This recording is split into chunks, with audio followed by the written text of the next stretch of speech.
Live. Everywhere. On netrootsradio.com.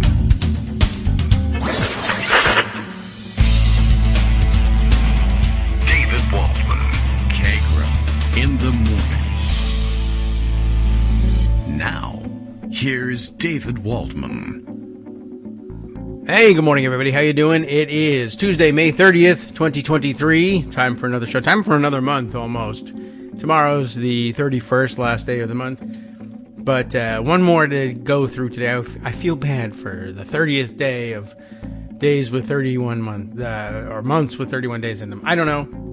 I personify them in some way, or rather anthropomorphize, I guess. Is that the right term? I don't know. I should be thinking about this. I'm not in school mode today. Though today is technically, I guess tomorrow is the last day of school. It's the last day that the high schooler is going to even make an attempt to get out the door. He's out. I mean, he did it. The attempt is successful, so I guess even that is finished with. But, today was bound to have some sort of discombobulation involved because of this being the last day. Tomorrow is graduation. And I guess I understand, I now have learned that they technically have a half day tomorrow, but they're treating today pretty much as a half day. And as a matter of fact, the plan is for him to leave early enough that I had this whole thing worked out in my head. I don't know. It's not very important, really. But I was thinking as I was getting ready to do this, this is it. This is the last lunch I'm going to prepare. A lot of people, of course, probably think that's pretty crazy in the first place, and maybe stopped making lunches for their kids when they were in middle school or whatever. You have more responsible kids than I do. I don't think that he would have any food if I didn't make the lunch for him. Although, technically he's got the dollars in an account somewhere, but we'd just be depleting that and spending money. Anyway, so I have semi-happily prepare. I don't know. I've always sort of enjoyed it as a ritual. So today was going to be the last day to prepare any lunch for what do we say? Up through secondary school, I guess, right? Was going to be it. I guess you could always prepare lunches for kids for college, I suppose, if they're living at home or whatever. And who knows how many day trips there'll be between now and then. And of course, we're still feeding the children. It doesn't really matter. But the last time I'm packing like the lunch, and I don't know, it became a thing, and it was supposed to be a ceremony of some kind. It's the last apple here, and I'm putting in the last lunch altogether. And then he says, well, I'll probably be leaving before lunch. I'm not going to eat lunch at school today. Oh, well, okay. So that was out the window. So now I feel kind of down about that. But it's not so bad. He's going to have a good time. We have, more apple, I guess, to go around. Everyone can have a nice apple snack. And no one really cares about the rest of his lunch. Anyway, so that's it. The high school career is pretty much done. Graduation's tomorrow. The other schools around town, everybody's sharing the arena, so taking their turns at these things. And back into class anyway as he takes some summer review math stuff to get ready for heading off to college in the fall. So anyway, that's the exciting news from around here and where my focus is. And then once the graduations are done, I don't know, my attention turns elsewhere. I feel like this is some sort of big turning point for me, but it's not. I graduated already. So there you have it. That's where we are mentally today. What about stories going on? Well, as you know, we couldn't resist coming on the air at least for an hour or so yesterday. You know how it is for Greg. He's just bursting if there's big news. And if I'm in town and I can broadcast even for the hour, he takes care of the hour, so it's as easy as it could possibly be.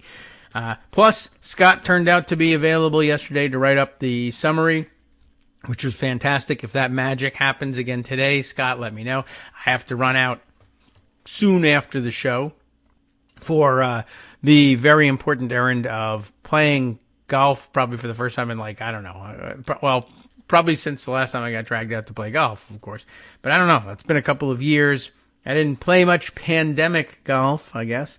And I don't know. I might have been out once, perhaps, during that time. I don't know. Maybe not. Maybe not at all. Okay. So I'm feeling rather stiff and sore and mentally stiff and sore as well. So we'll catch up with all of that stuff. But at any rate, today's Tuesday, and so on schedule is Joan McCarter for the second or last quarter, I guess, of the show, coming in the final quarter to save the game. You know how it goes. Sometimes these holiday Mondays throw you for a loop, and it feels like Monday until you realize it's Tuesday, and we hope that it's not too late once that realization dawns. But if that were the case, or anything else was to go on, because there's lots of news happening, I haven't seen it. I mean, I've been looking around. But yesterday there was too much news happening to skip the show entirely. A sort of deal, is in place as between the White House, which doesn't have any votes in Congress, and Kevin McCarthy, who barely controls any votes in Congress as it is. But allegedly there's a deal in place, and so I guess we are ready to go. The last reporting on it that I have available is, it's outdated now at this point, May 27th from the New York Times. But really, honestly, I think we probably covered everything that was in that, though we didn't read that story when Greg and I spoke yesterday. So let's take a look at what's in the headlines this morning with regard to this. Let's see, 2 hours ago, there was a Reuters report filed, Biden and McCarthy's bumpy journey to a debt ceiling deal. I don't know if that really adds too much either. Didn't realize that, we always know that we're operating technically under the cloud of a mass shooting, because there's always one somewhere. And I guess the one we're working with today comes to my attention because of my sweep through the news pages. CNN reporting that a 1-year-old among 9 shot after an altercation near a beach in Hollywood, Florida. So sounds like one of the kinds of mass shootings we won't pay very much attention to, because an altercation was involved. And, altercations, they end in shootings, and shootings turn into mass shootings, and that's just kind of the way it is in America. And I guess we'll probably ignore it from here on in, because that's how we do it culturally. But let's see, any reason to believe that this will make national headlines, or will this remain a local story? I guess unless, if it starts off with 9 people were shot, including a 1-year-old child, I mean, that is this rather spectacular angle on it. But, the way the news works, they go with deaths and body counts is what's important to them. 150 people shot and wounded, apparently not much of a story. So, okay, all right, well, that's where we are. Fight breaks out somewhere, guns are produced, and nothing special in America. Just thought I would point that out. But I'll send you the link so that you can. I'll send myself the link so that I can show you the link later on, and you can see just how unspectacular 9 people, including a 1-year-old child, getting shot in America can actually be. All right. Well, let's see. I have a couple of other things on tap that we ought to take a look at. Oh, I closed out the news page. I didn't mean to do that.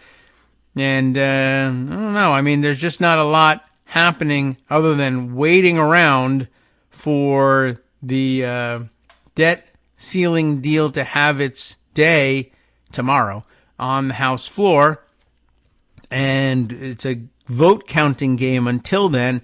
And because Republicans don't know what they're doing and don't actually have a count, there aren't any stories. It's really kind of backwards. There should be lots of stories like, we don't know if the thing is going to pass with Republican votes or not. It might end up passing with Democratic votes.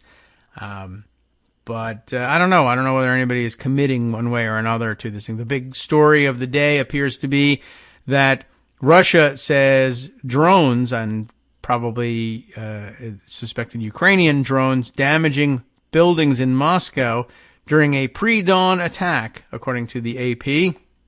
And this increasingly the case that Ukraine has been launching, I don't know what you would call them. Are they counter-offensive? Are they just offensives? I don't know. But trying to launch attacks that cause damage inside Russia proper, I guess in order to bring the war home to them in the hopes of perhaps turning public support for the war in Russia against the government, but I don't know whether that's a great idea or a terrible idea. It's also the sort of thing that can harden resolve, especially if you're not getting objective information about everything. But okay, Russia says drones lightly damaged Moscow buildings before dawn, while Ukraine's capital has been bombarded. Susie Bland and Joanna Kozlowska report for AP. A rare drone attack jolted Moscow early Tuesday, causing only light damage, but forcing evacuations as residential buildings were struck in the Russian capital for the first time in the war against Ukraine. The Kremlin, meanwhile, pursued its relentless bombardment of Kyiv with a third assault on the city in 24 hours. I guess you also need to entertain the possibility that with light damage done, but perhaps great panic induced, it could just as easily have been Russians operating inside Russia, mobsters operating inside Russia, idiots operating inside Russia, as opposed to a foreign attack on Moscow. But I guess that remains to be seen. The Russian Defense Ministry said 5 drones were shot down in Moscow, and the systems of 3 others were jammed, causing them to veer off course. It called the incident a terrorist attack by the Kyiv regime. There's a little bit of propaganda-type spin for you. You could well understand that, of course, if you're just standing around minding your own business in an apartment building in Moscow. You might feel exactly the same way. The attack, causing only what Moscow Mayor Sergei Sobyanin called insignificant damage to several buildings, brought the war home to civilians in Russia's capital. 2 people received treatment for unspecified injuries, but did not need hospitalization. He said in a Telegram post, which also tells you kind of where their heads are at. Telegram, adding that residents of 2 high-rise buildings damaged in the attack were evacuated. Andrei Vorobyov, governor of the wider Moscow region, said some of the drones were shot down on the approach to Moscow. Ukraine made no direct comment on the attack, which would be one of its deepest and most daring strikes into Russia since the Kremlin launched its full-scale invasion of Ukraine more than 15 months ago, if indeed they did launch this one. Russian President Vladimir Putin started work early Tuesday to receive information about the drone attack from various government agencies, but did not plan to address the nation in the wake of the assault, Kremlin spokesman Dmitry Peskov told reporters. So, I guess they're treating it as a little bit of a mystery, something not mystery, but something they can turn one way or another depending on the propaganda value of railing against terrorists, quote-unquote terrorists in Ukraine, or whether they want to claim that unless Ukraine is crushed immediately, they're going to bring the war to Moscow. I don't know how this is going to play in there, and it's difficult to predict, given that the regime in Moscow can pretty much go any direction it likes. However, whatever it decides to do in terms of manipulating the news, we're just going to have to sit and wait and listen to see which angle they take, because they're very inventive over there. And I guess it's a good question what sort of drones we're talking about. To see things shot down makes it sound like, full-size actual military-style drones. There's a little, I'll skip down a little bit here. Ukrainian military analysts, though unable to confirm that Kyiv had launched the drones against Moscow, said the attack may have involved UJ-22 drones with a maximum range of 1,000 kilometers and are produced in Ukraine. So something homegrown and made. It's interesting. Analyst Ole Zhdanov perhaps, said some UJ-22s are capable of reaching Moscow and beyond, although he noted they can fly only half as far and carry half the payload of the Iranian-made Shahid drones used in the war by Russia. Even so, Zhdanov said, the myth has been dispelled of the Russian capital's invulnerability. If there was indeed such a myth, I guess the drones are dispelling that. Can we dispense with? What was it that Marco Rubio said? Did he say dispense with? Or I can't remember how he got that wrong. Just that he did. Okay. So there you go. Something to keep an eye on. That's been a long time coming. This development, they've been sort of escalating the use of drones and Ukraine's interest in attacking on Russian soil. I'm sure that they've got an interest in demonstrating that they can reach the Russian capital as well. All right. So over at Daily Kos, the front page, of course, nods to the debt deal. Let's see what they've got to say. Chitown Kev did the abbreviated pundit roundup for the day, illustrated with a shot of Chip Roy. And I see, let's see, Lauren Boebert. Is that Steve Scalise? I don't know if I can recognize him anymore. It doesn't actually look like him. But does the caption tell us who it is? No, not really. Okay, well, a bunch of Republicans, including Chip Roy and Lauren Boebert. And I don't know, that might be Paul Gosar, the zombie-looking fellow here facing the other direction. Republicans in disarray, but also Turkey's future and the eternal war. Let's see what's going on in abbreviated punditry, I guess, sort of set the stage for today. And then we can choose our path after that from what's set aside in pocket. We'll see what makes the most sense here. We begin today with Jennifer Schultes of Politico, says Chitown Kev, and the efforts of House Speaker Kevin McCarthy to corral House support for his tentative agreement with President Joe Biden to raise the debt limit, and Representative Chip Roy's efforts to block the agreement from even coming to the House floor for a vote. All right. Well, I guess he'll be working against it in the Rules Committee, and I think Greg told us they don't even meet until Wednesday. Or they must meet tonight, actually. And by tomorrow, we'll have figured out what the procedure is going to be, and then we'll see the outcome of the vote Wednesday night. So Politico, I guess, was reporting with a passage vote set for Wednesday. A few Republicans have suggested using the Rules Committee to block the 99-page package from making it to the floor. And Chip Roy further hinted at that strategy Monday afternoon. That was yesterday, though we were lounging around enjoying the holiday. The Texas Republican said on Twitter, which makes it official, that an explicit agreement, that's the quote, quote-unquote explicit. They don't quote agreement, so it must be definitely an agreement. It's just quote-unquote explicit, whatever that means. Now, that was made during private negotiations. That's how explicit it was. In January, to elect McCarthy to the speakership, no bill could get to the floor without unanimous Republican support on the Rules Committee on which Roy serves. I mean, that's not the mechanics of how things work. And the numbers on the committee, we discussed yesterday, 9 Republicans, 4 Democrats. If that were really the deal, that's interesting. I guess if it was really the case that they all actually agreed that no bill could come to the floor without the unanimous agreement of all the Republicans on the Rules Committee, then just make it 5-4 on the Rules Committee. I mean, that's the way to enforce the rule. What's amazing is Chip Roy said, I demand the concession from Speaker McCarthy that there be unanimity every time among the Republicans on the Rules Committee, but I also demand a seat on the Rules Committee, which is just going to make it that much more difficult to get unanimity. I mean, what he means is I want a personal veto over everything.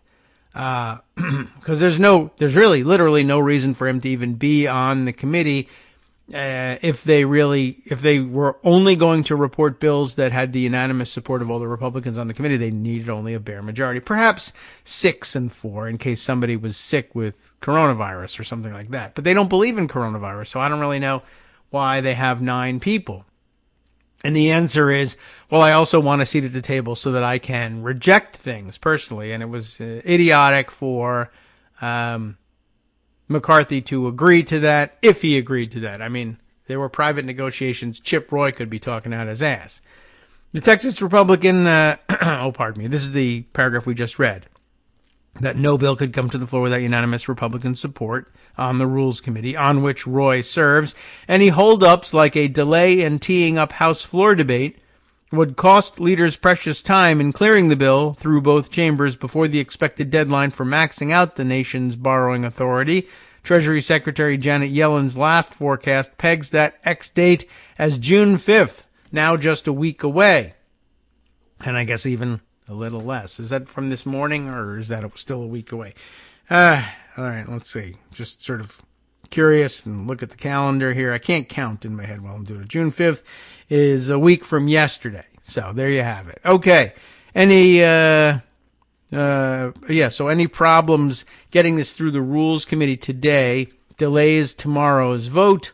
And I mean, I guess technically they have up until Monday, but members want to go home for the weekend. So that could cause a problem if they actually delay for a day or more. Republicans working to rally support for the bill are already casting doubt on Roy's claim of a secret promise. And that stands to reason. And again, I mean, it's worth bringing up again. Chip Roy is standing there at microphones, like on television or in front of the press and everything, and saying, well, the underlying basis for my objection here, my authority for saying that we might hold things up is there was a secret agreement, right? And that was in wide circulation at the time when they were trying to install McCarthy and they were on the 14th vote to try to get him through, that there were secret agreements and some people wanted to see the secret agreements. Some people didn't want to see the secret agreements. I mean, Republicans all wanted to see the secret agreements, but Republicans weren't going to show it. So there you have it. He says there's a secret agreement that there has to be unanimity, and the rest of actual mechanics and the physical reality of the world says there doesn't have to be any kind of secret agreement. If there are 5 votes to bring it to the floor from among Republicans and only 4 votes, let's say, against it by Democrats that can even be produced, then 5-4 sends it to the floor. And now if the Republicans go the other way and vote no, then you could block the rule and you wouldn't be able to report that rule out and you'd have to bring up a different one. It's just a question of whether the Republicans will throw themselves across the tracks, how many of them are there, and is it the same number of Democrats or more who will say, I don't mind this compromise and the rule isn't terrible, so we'll go for it. It ought to keep the rule relatively open if they actually might have to rely on Democratic votes in order to get the thing passed. So, I don't know. We'll see. And I guess, now that I think about it, I guess if the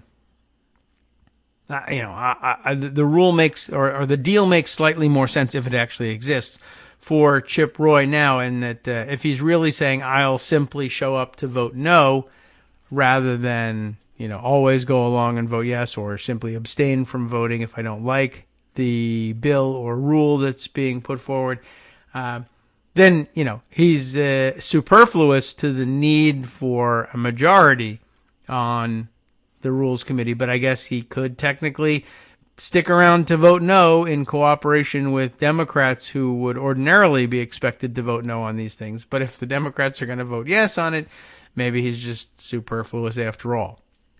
Okay. Let's see. Is there more on this? Yes. Timothy Pucco, P-U-K-O. I hope it's Pucco anyway, and not Pucco. That would be terrible growing up. But Timothy, over at the Washington Post, reports that one of the Democratic compromises in the Biden-McCarthy debt ceiling agreement will permit the building of a controversial gas pipeline. We heard a little bit about that yesterday. Biden and Republicans have agreed to expedite permitting for the Mountain Valley pipeline. Make up your mind. It's mountain, it's valley. What's the deal? A project that is key to the West Virginia delegation as the President and House Speaker Kevin McCarthy seek to woo lawmakers across the Capitol. Which one are they wooing? Joe Manchin in the Senate. He's previously demanded White House support for the project in exchange for his vote, and other Republicans, including West Virginia Senator Shelley Moore Capito, right? We decided on her pronunciation, praised the pipeline provisions included in the legislation. I praise you, pipeline provision. She says. Anyway, it's another White House concession to Manchin, who's long championed the 303-mile pipeline, which would carry West Virginia's shale gas to the East Coast, but has been tripped up by dozens of environmental violations, and a slew of court fights. Environmentalists have fought the project since its inception, and the new provisions aim to block them from challenging almost all government approvals for the line to cut across federal forests and dozens of waterways in Appalachia's hilly, wet terrain. Make up your mind over there, guys. You want coal No, now you need shale gas on top of it all. West Virginia just wants to tear up everything it's got and pipe it out, send it out on trains. So exciting. But it looks like he'll get his way. More on the environmental issues involving the Mountain Valley Pipeline from Jake Bolster of Inside Climate News.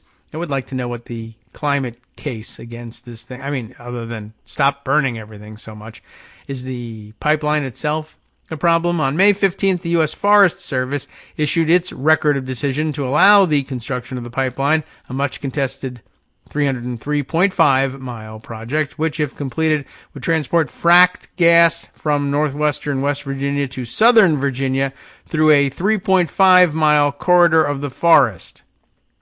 I mean, I don't think it's all that difficult to get gas from, well, I guess northwestern Virginia, West Virginia. Northwestern West Virginia is Ohio, Pennsylvania territory, and to get it down to southern Virginia, I guess, requires this pipeline.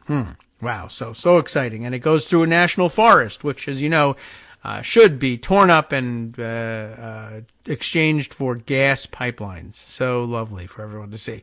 For the last 8 years, many local landowners along the pipeline's route in Virginia and West Virginia have expressed concerns about the construction on the grounds that it is dangerous, infringes on the environmental justice rights of several low-income and minority communities in both states, and would impede the region's transition to renewable energy, which is probably where you ought to be spending your money.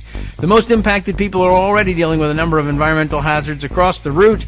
He referenced, as an example, a map made by one of the organizations under the opposition's umbrella group of the blast zones along the pipeline. So they're going to be blowing up people's the area where people live. Well, not their houses, hopefully, but environmental justice concerns with that. Hi, I'm Scott Anderson, the guy that writes the daily summary for this show, Kagro in the Morning. Thank you to everyone that supports this show. Many of you send donations through PayPal, Patreon, Square Cash, Radio Public, and so on. Some of you write your own essays and send them in, or read articles with your own commentary. We appreciate it. Now, some of you are listening to this and thinking, I'd like to help, but isn't there something I could do that wouldn't require money or effort? Why, yes, there is. You can just like us. On Daily Kos, they call it the recommend button. YouTube has a thumbs up.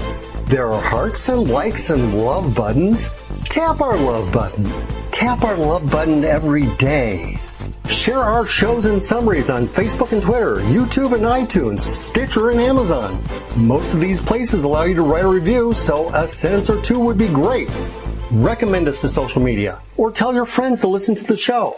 You aren't just helping us, you're helping them find their new favorite thing to listen to. You could change the world. So thank you in advance from me and everybody else in the world.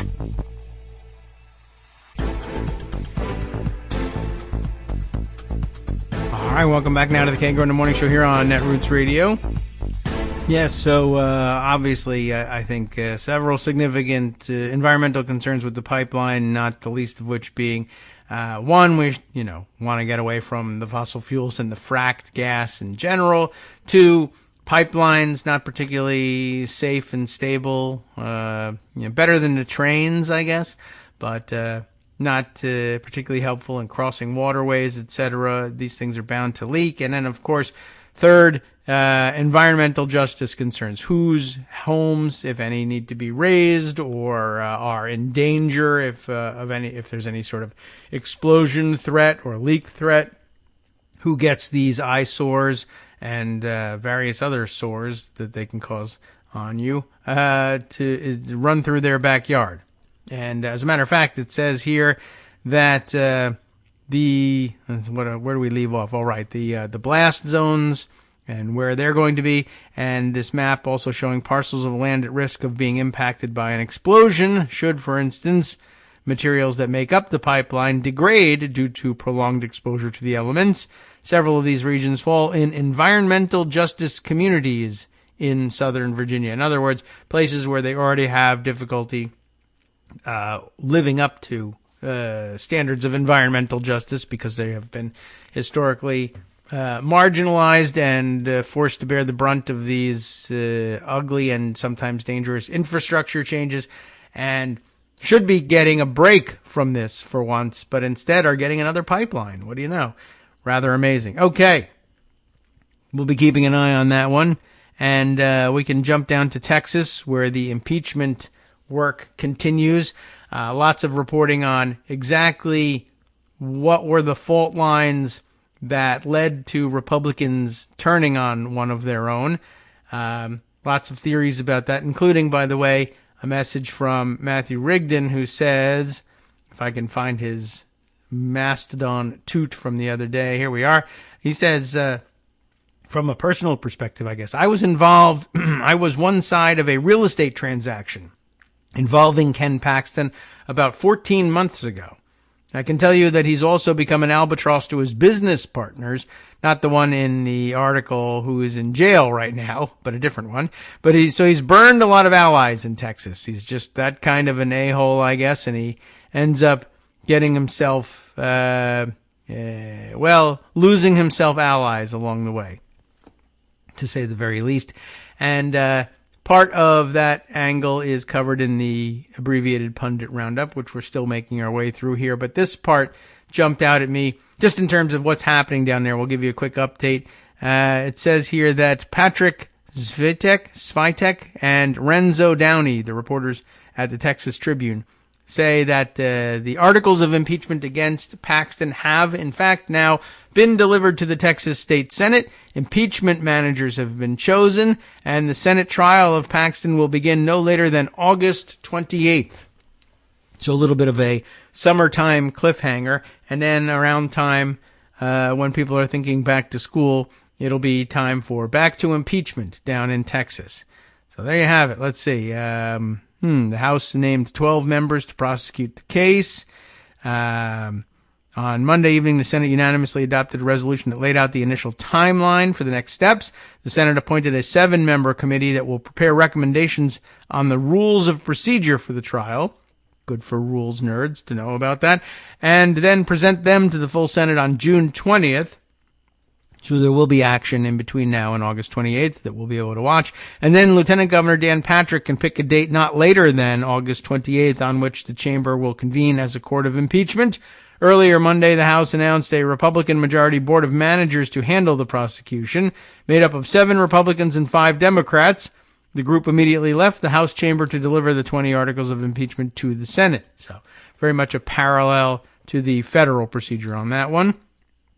And, wow, rather remarkable. Now, the pundit roundup continues, of course, and there was, as I mentioned, some reporting from Turkey. We really do need to perhaps turn an eye there, see what's happening. Here's the reporting from Middle East Eye. Shall we even attempt the Turkish name of the reporter? We do our best here. Rajip Soylu, perhaps. Rajip Soylu is my best guess at that one. He says that Turkish President, who's also equally difficult to pronounce, as you know, Erdogan, we'll go with I think we got the last name down at this point, but President Erdogan may have won re-election, but quite a few serious problems remain. Did you realize? We didn't even really discuss on the show that I guess his re-election is somewhat in question, but he appears to have won, and then there were questions asked, and I don't know how valid the questions were, but then again, I don't know how much of the questions were about the validity of his win either, to be honest, but I caught in passing that there was some controversy here. However, this is reported this way: with his win secure, we'll call it that, Erdogan addressed some of the things that he plans to do in the near future. Yet amid the celebrations, he nonetheless faces significant challenges, including addressing the economic crisis, finding solutions for the refugee crisis, and securing victory in the upcoming municipal elections in 10 months' time. That's just on the domestic front. As for foreign policy, Turkey's Western allies are urging Erdogan to ratify Sweden's NATO membership. They've been holding that up before a summit in Vilnius in July, an issue linked to Turkey's need for F-16 warplanes. Okay, so there's incentive for him to deliver, and I guess he wins access to some advanced weaponry if he goes along and plays ball. Okay, so let's see. There's lots more, of course. You should take a look at the Pundit Roundup as always. But now we can go to the Pocket Roundup and see what I have set aside for you, including this, I think, rather interesting take on the jerk down in Florida, Ron DeSantis.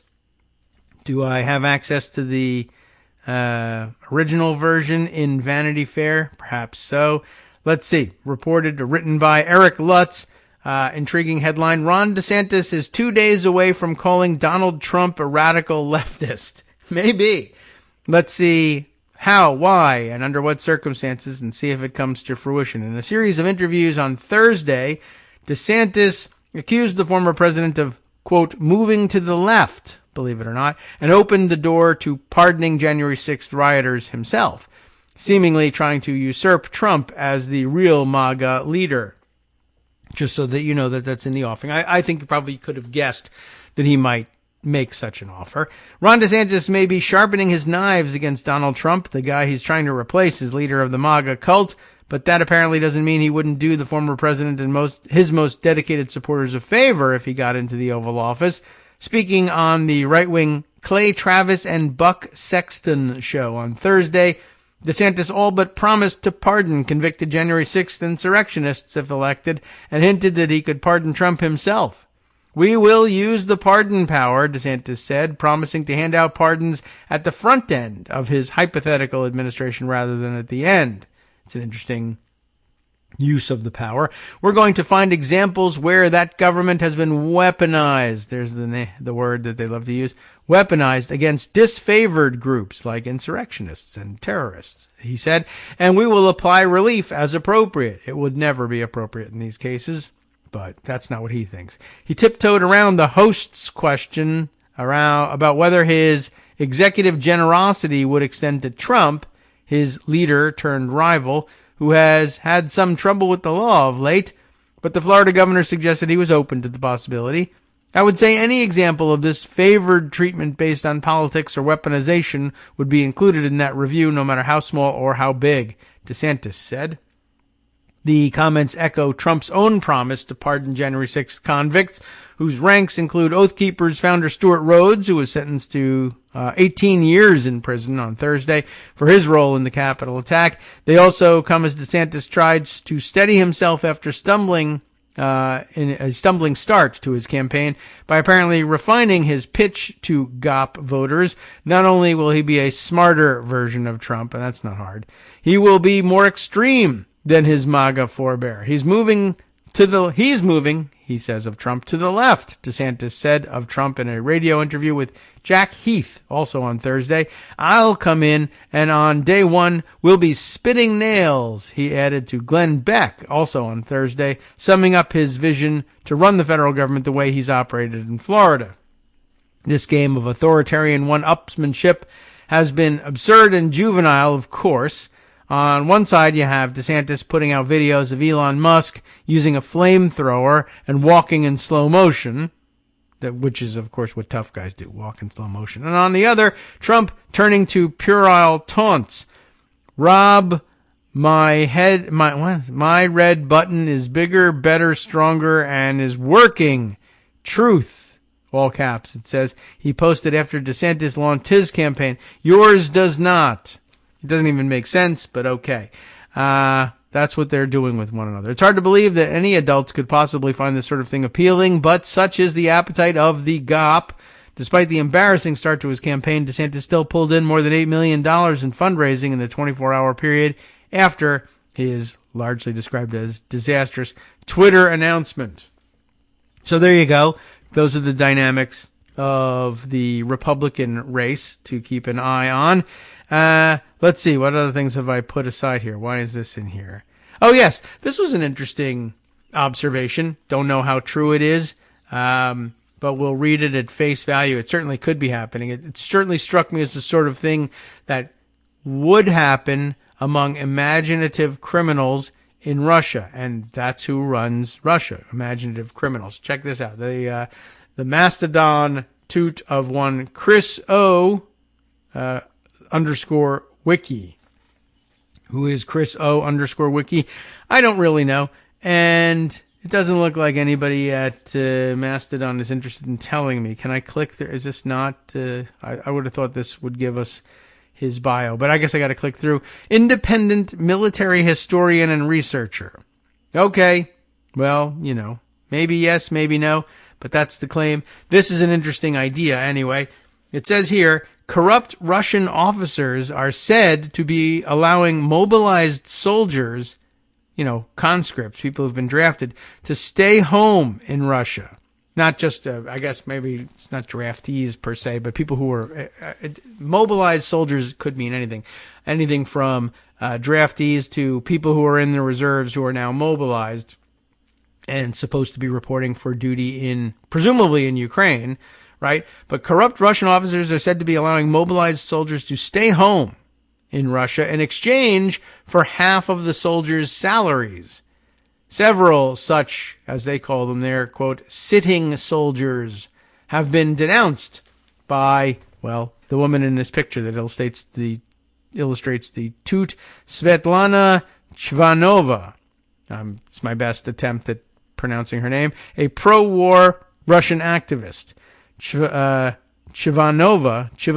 maybe, is the head of the humanitarian aid group, and that's in quotes, humanitarian aid group for mobilized soldiers from the Vladimir region. So I guess sort of like a USO for mobilized soldiers from the Vladimir region, whatever. Anyway, she has alleged, though, that some local soldiers are avoiding going to the front. She says they, quote, receive a monthly salary of 200,000 rubles, that's about $2,300, it says here, to sit at home and get drunk. I mean, that's a good price for sitting home and getting drunk, honestly. I don't know how much it costs to make people sit at home and get drunk these days, but I think that's a pretty good deal. She has denounced two of them individually to the military police. One of them is the husband of a fellow activist. That's suspect all by itself. She says he doesn't fight. He sits at home and drinks while his salary goes to him, I guess, but only half of his salary goes to him. The other half of it goes to his commanding officer, who's willing to report that he actually did show up for duty. Chivanova also alleges that some mobilized men have hatched a scheme in which commanders divide their salaries in half with the mobilized and pretend that the servicemen are at the front line, while in reality the latter walk at home. So many of these horrors are happening in Russia, she says. When the boys have nothing to eat here, when they don't change their clothes, they don't change their shoes, and the mobiks run around here, mobilized soldiers maybe, who don't go. The mobiks run around here, take sick leave, they cover them there, and they walk. Their wives spend money. There's a little roughness to the translation here, I think.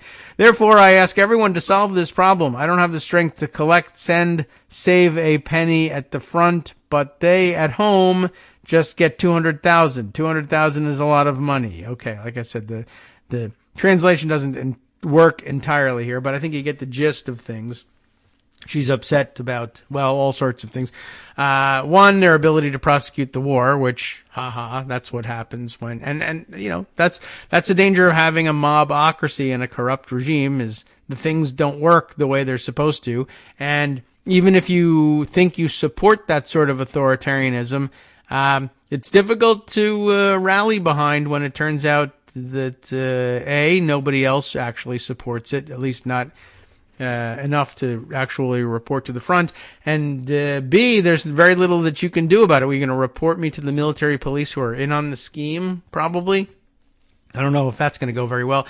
And look at how much support she's got on the home front for this. Her fellow activist in in the humanitarian aid group for mobilized soldiers, this other woman's husband is among the people indulging in this practice. So, at least allegedly. I mean, it could just be a corrupt power struggle between the two of them for control of this group, right? And the other one is the nominal head of the group. But if you accuse them of being married to somebody who's resisting mobilization this way and stealing their salary through one of these arrangements, you might be able to kick her out and take over the group. To what end? I don't know. To whose advantage? I don't know.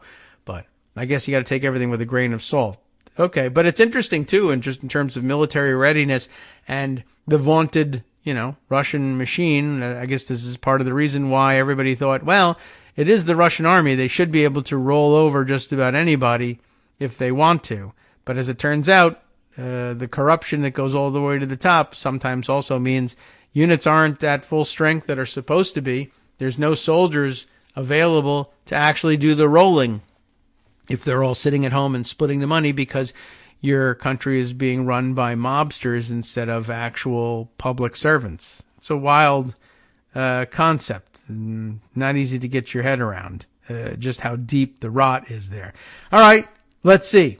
Other things that I wanted to share with you. There's a very interesting piece here that's been sitting around waiting for discussion. So all the way back almost a week ago, since May 24th. Interesting title. Will Norris wrote this piece for the Washington Monthly, which is of, I think, some interest and, long-ish read, but perhaps we'll put it on record and think about it over the days to come. What Josh Hawley and the right get wrong about manhood. And I assume that that's most of the things about manhood that are wrong with him. And Josh Hawley isn't going to really have a handle on that stuff. But let's see. I'm just sort of curious about... Let's see what they have to say. Oh, although I want to point out that we have a couple of comments about the last story. I guess very intriguing.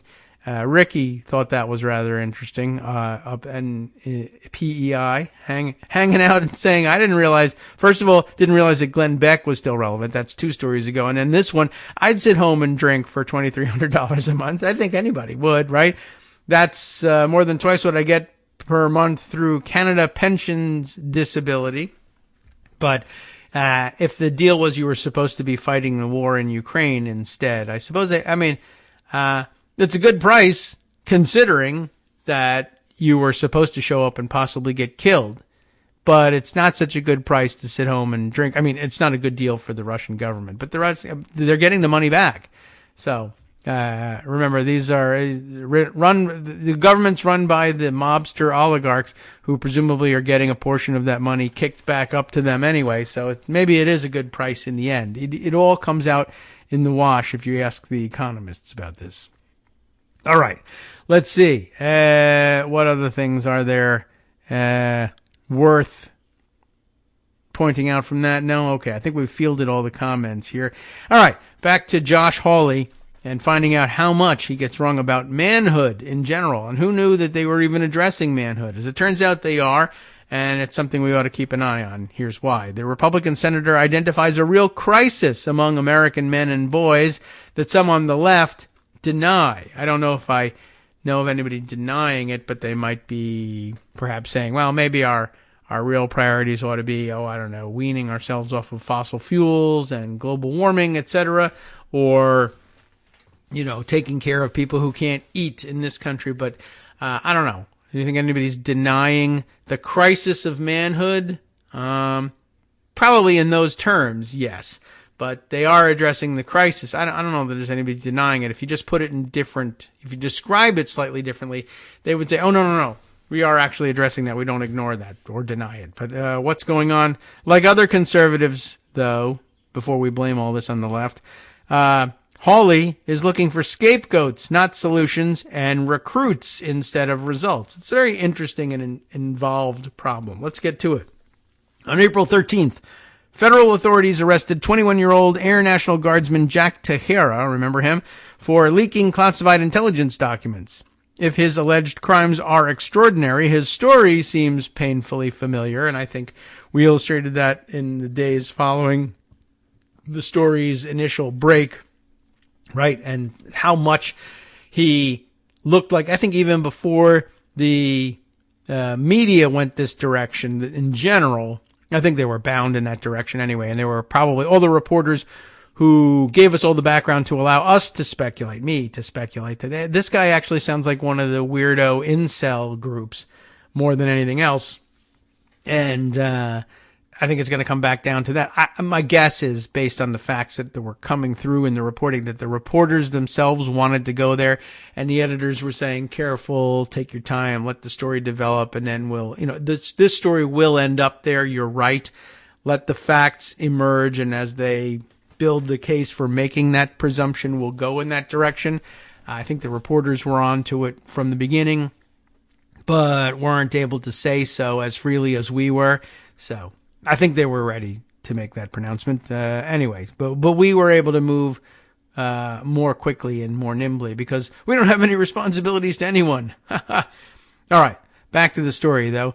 A young man with a lot of anger, Tehera, lived at home and seemed to have no real social life beyond obsessing over weapons with his gamer friends on the social media platform Discord. He had a veritable garrison at his Dighton, is that right? Dighton, Massachusetts home. To persuade the presiding judge not to release him on bond, prosecutors unearthed the unsettling fact that Tehera, who was permitted to see classified intelligence in his role as an IT specialist at Joint Base Cape Cod, had once been denied a weapons permit, by the state of Massachusetts for making violent threats at his high school. His online activities suggested an alarming preoccupation with mass shooters and an apparent sympathy for terrorist attacks by the Islamic State. What a patriot. Tehera was rewarded for his violent fantasies in his Thug Shaker Central Discord group, where users casually shared racist, anti-Semitic, and anti-Ukraine posts. The group typifies a deeply misanthropic culture that's taking hold, or has taken hold, online in an age of widespread male discontent. There's no point hiding it, one group member told the New York Times. I'm not a good person. Yikes. Unlike past intelligence leakers, those purporting a just cause, like Edward Snowden, or aggrieved sorts looking for money, like Aldrich Ames, Tehera's ambitions in disclosing sensitive documents were small. His sole purpose was to impress his online pals with his access to secrets. He seems not to have wanted the intelligence widely shared, and the only reward he sought was the group's admiration. Tehera was no antecedent, or has no antecedent, as an intelligence leaker. Still, as a young man with limited ambitions, a pitch-black worldview, and an inability to make his way constructively in today's America, he's symbolic of a generation of lost men. I don't know whether the women are just as lost, but less violent, or they're actually able to make their way in the world. But yeah, this comes up from time to time. I don't know anybody who's really denying it. Over the last decade, scholars like Richard Reeves and Nicholas Eberstadt and journalists like Hannah Rosen have sounded the alarm about the social dislocation of American boys and young men who are falling behind women in school and the workplace by multiple measures. Some are falling out of society altogether. During the COVID-19 pandemic in 2020, the decline in college enrollment for male students was 7 times the rate for female students. That does seem alarming. Some 63% of young men now are single. For young women, it's half that. And more young men live with their parents than with a partner. Men now account for almost 3 out of every 4 deaths of despair, as enclosed in quotes here. That is, of course, suicides and drug overdoses. About 15% of men say they have no close friends. That was 3% in 1990. And they are twice as likely to report having little emotional support than women. They spend an increasing share of their time playing video games and watching porn. Yikes. And they're turning to places like Tehera's message board to stew over their sense of abandonment, even though they're the ones who have largely abandoned everybody else. But okay, attention to this crisis of male malaise has been apparent across the political spectrum in recent years. Senator Josh Hawley, the Missouri Republican, pointed to the symptoms in a speech on November 2021 at the National Conservatism Conference.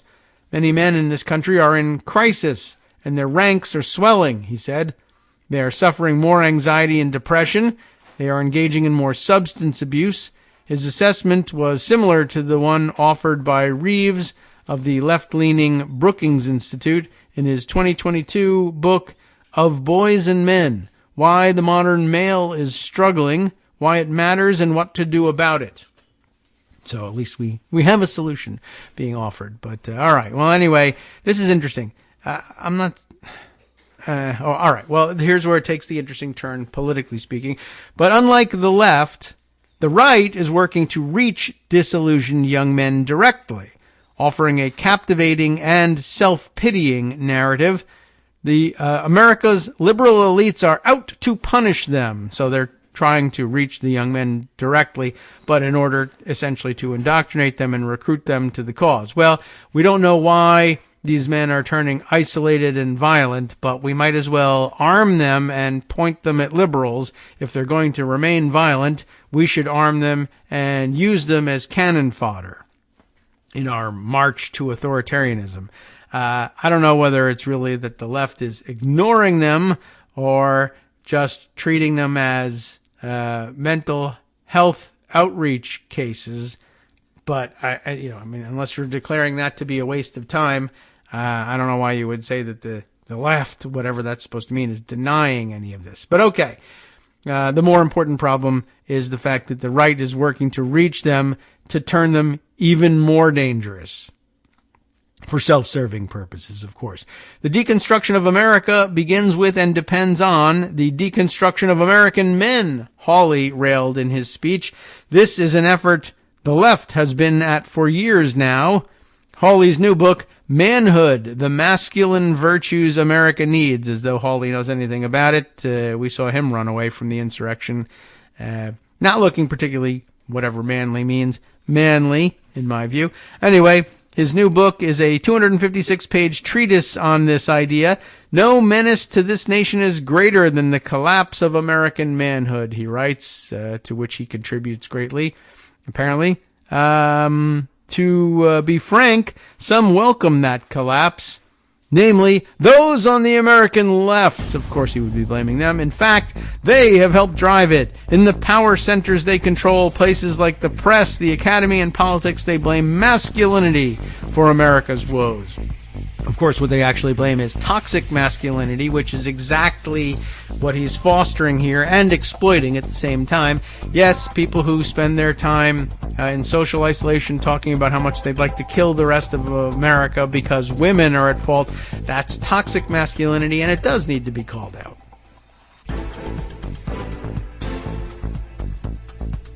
All right, welcome back now to the Kagro in the Morning Show here on Roots Radio. Perhaps we continue on with this sort of fascinating look at what Josh Hawley is up to, rather than addressing and disarming toxic masculinity. He blames it on the left and seeks to exploit it in arming it and turning it into a private army for his political ambitions. And I hope that doesn't pay off for him. How about that? All right, let's see. Continuing with the article, where do we leave this? Oh, yes. Republicans like Hawley are confronting a genuine social problem, but they're using it to promote their careers, to bring disillusioned young men into the party's fold in fundamentally harmful ways. They're misdiagnosing what is causing the ills of men and boys. Spoiler alert, it's not feminism, he adds here. And they're wooing those hurting through a message of resentment. That's a familiar working model for Republicans at this point. This attempt to restore traditional manhood was always linked to restoring some sense of traditional America. Kristin Dumez, D-U space, capital M-E-Z, Dumez. Dumez, I don't know how you would pronounce it actually, but that's how it's spelled. She is a gender studies scholar at Calvin University, and speaking here with the author of the piece, Will Norris. Now I got to scroll back down to get right back in place here. But if Hawley's is an old message with echoes of Phyllis Schlafly, Jerry Falwell anti-feminism, it's in a new package. What we have today is much less restrained, she says. There's less talk of virtue, and in fact it seems much more aggressive. When MAGA lawmakers talk about masculinity, they don't sound like the culture warriors of the 1970s and 80s. They sound like Canadian psychologist Jordan Peterson and Proud Boys founder Gavin McInnes and other exponents of the so-called manosphere movement that permeates the adolescent male online experience, which I think is largely true and more widespread than we like to admit. Not that anybody's denying it, but I know that my kids at least have been exposed to it. And sometimes, every once in a while you unearth a strange, unfounded belief in one or another of them, and you have to root it out and point out what's been happening here in order to straighten things out. So, it's not hopeless. Remain active if you can in your kids' lives. It's good for you. Anyway, like I said, no one's denying anything. Stay connected and root it out when you find it. Social media algorithms and private message board platforms like Discord have exposed millions of young men to the manosphere's revanchist understanding of gender, one premised on the idea that feminism and LGBTQ rights are to blame for their struggles with work and school and relationships and are the reason they're still living at home. I haven't seen that reflected in their beliefs about our friends in the LGBTQ community, thankfully. But elsewhere, you occasionally see these things rear their weird and ugly heads. The liberal regime that controls Western politics, culture, and media, they hear, forbids them from expressing their natural manhood. This ideology comes with an arcane language. To be red-pilled, for instance, is to wake up to this sinister anti-man agenda. Nothing more anti-man than the patriarchy. In recent years, right-wing leaders have borrowed from this online parlance. This tactic has received little attention, but to the initiated, manosphere concepts are everywhere.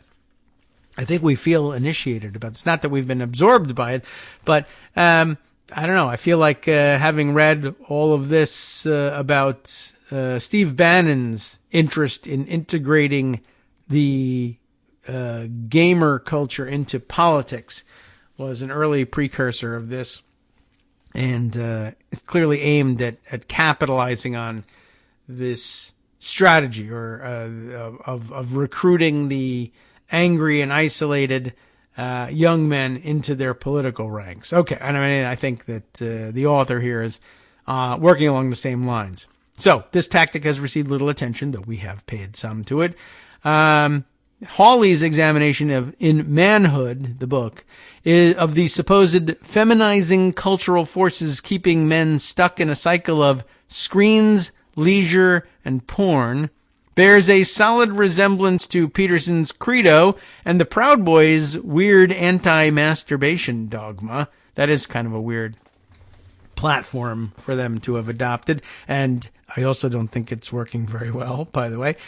But at any rate, in October of 2021, when then Congressman Madison Cawthorn called on mothers to raise young men as, quote, monsters, to much confusion, he was lifting language from a popular Peterson video and winking allyship to the online right.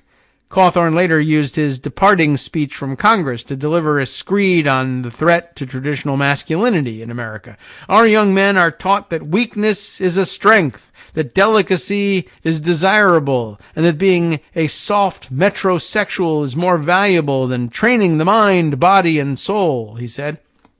Well, it's more valuable than training the mind, body, and soul in garbage.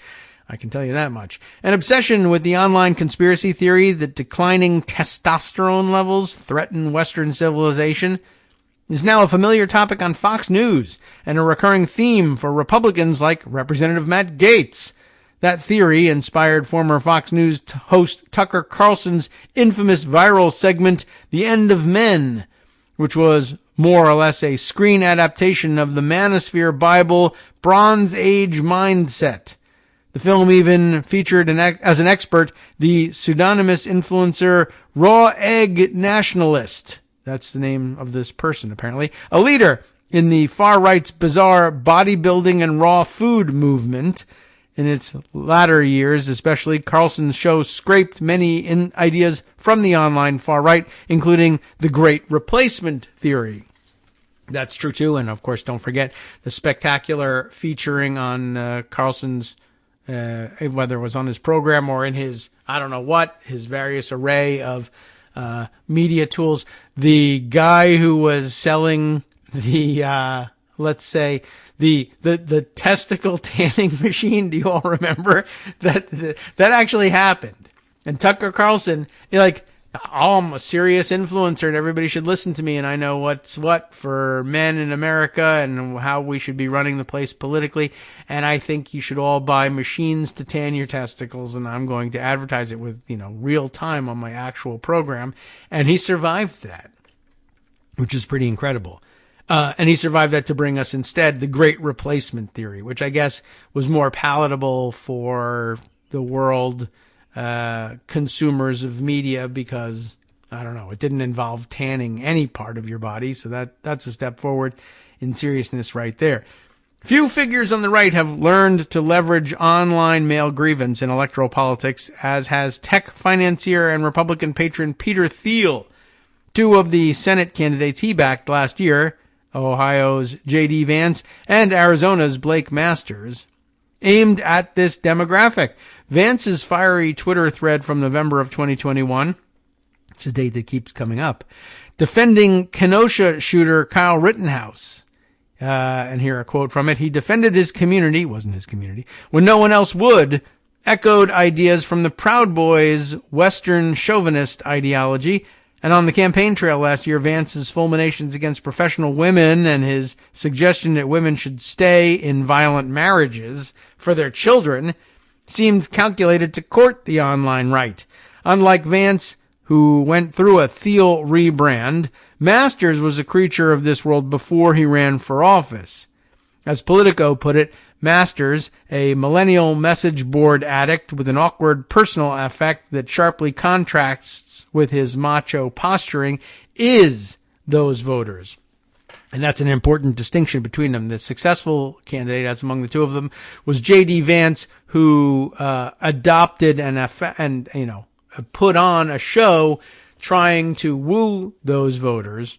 Well, I need to speak their language in order to get them to vote for me. Okay, fine, I'll do it. Versus Blake Masters, who was one of those people and decided to run himself. And I think maybe I don't want to give him any ideas, but the formula for success is get a normal person to pretend or to mouth the right words for these people. They're, I think already primed to be rounded up and used as shock troops. So round them up and use them. Don't actually promote one of them to run and do the campaigning themselves. They won't be able to do it. They're not actually that high functioning. So anyway, that's the end of the advice portion of today's discussion. Interesting point, though. His platform, that is Masters' platform, refused a regressive vision of gender. He even called for allowing states to make contraception illegal with a tech bro pro-Bitcoin plank. Though he lost to incumbent Democrat Mark Kelly, his win over more traditional Republican candidates in the primaries suggested an appetite for his brand of politics. I don't think so, but, don't ignore it, I guess. It's certainly a possibility. The male-dominated edgelord cultures that Republicans are co-opting, the culture that seems to have fostered Tehera, was not always especially political. And this is the interesting part here. So, all right, let's see if it lines up with our past understanding of this phenomenon. Lonely young men have gathered on message boards since the early days of the internet. That's certainly true, and since before then as well. But in 2014, tensions over gender representation in the video game industry, remember this one, boiled over into harassment against several female journalists and game designers. Gamergate, as the incident was dubbed, is credited with helping unify the diffuse online manosphere. 2 years later, Peterson became an international phenomenon for declaring that male dominance is a pillar of Western civilization. His YouTube videos lent a Tweedy authority, Tweedy like Tweed, T-W-E-E-D, Tweedy authority to manosphere ideas. Until then, the province of trolls and 4chan users. This makes it look like it's professorial, right? Through this 60-year-old professor, those ideas found purchase with a growing number of young men. Another gateway was McInnes and his online comedy show where a barstool sports-style misogyny attracted flocks of men who would become the Proud Boys, which he announced in 2016. McInnes officially, I would say, quote-unquote, left the Proud Boys in 2018, but according to the Southern Poverty Law Center, remains intimately involved in their internal matters. The alt-right was taking shape, with zero-sum masculine aggression at its core. The electoral potential of male grievance became apparent around the same time. Donald Trump was all id and ego on the campaign trail. He may have bragged about his daughter Ivanka's business acumen, but his smears of women energized the online misogynist right, as the researchers Alex DeBranco documented. Trump got his testosterone levels measured in a Dr. Oz episode during the campaign. Oh, really? His campaign manager, Steve Bannon, who liked to call the opposition cucks, recognized the possibilities this offered. As Cambridge Analytica whistleblower Christopher Wiley would testify in 2019, I remember that, Bannon employed the consulting firm to drum up votes from incels, of course, as we know, involuntarily celibate men who blame feminism for their non-existent dating lives, as opposed to the fact that you don't go out anywhere. In 2016, because they were easy to manipulate. You can activate that army, Bannon later told USA Today. They come in through Gamergate or whatever, and they get turned on to politics and Trump. For instance, as scholars Pierce Alexander Dignam and Deanna A. Rollinger have documented, the Reddit community r/the Red Pill, a popular manosphere community that has long resisted engagement with traditional politics, embraced Trump as an avatar of their cause. The founder of r/the Red Pill was later revealed to be Republican New Hampshire Representative Robert Fisher. Of course, everyone's a representative, as you know, who promptly resigned, which is amazing. That November, 53% of men voted for Trump compared to 42% of women, an historic gap. To a new generation of Republican leaders, Trump proved the potential of disillusioned young men as a growth demographic. In 2019, former George W. Bush speechwriter and Trump national security official Michael Anton used his review of Bronze Age Mindset, the pseudonymous manosphere polemic, in the Claremont Review of Books to call on his party to adapt in an evolving political climate. Tax cuts, deregulation, trade giveaways, Russophobia, democracy wars, and open borders are not, to say the least, getting the kids riled up, he wrote. What is? The youthful enthusiasm for BAM, Bronze Age Mindset, suggested a place to start looking. Within a few years, the once stodgy Claremont Institute was publishing manosphere influencers. Like who? Well, you'll have to click through to the Bulwark's writing on that. I'm just sort of curious what that is and who's done it here. Laura Field writing, "The decay at the Claremont Institute continues," back on April 21st, 2022.